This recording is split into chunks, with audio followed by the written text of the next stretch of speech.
It is apple harvest season, which is one of our favorites. We love doing this as a family, getting down all of the different variety of apples and preserving them in the various ways so that we can use them throughout the year.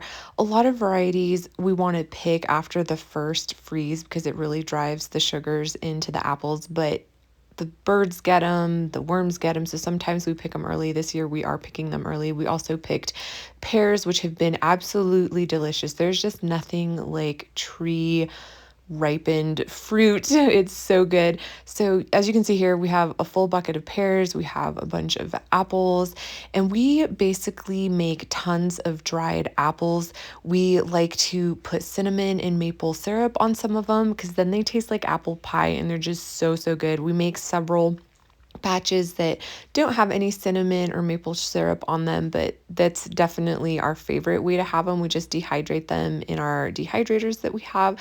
We also make a ton of apple pie filling that we freeze to use throughout the year, especially through the holidays.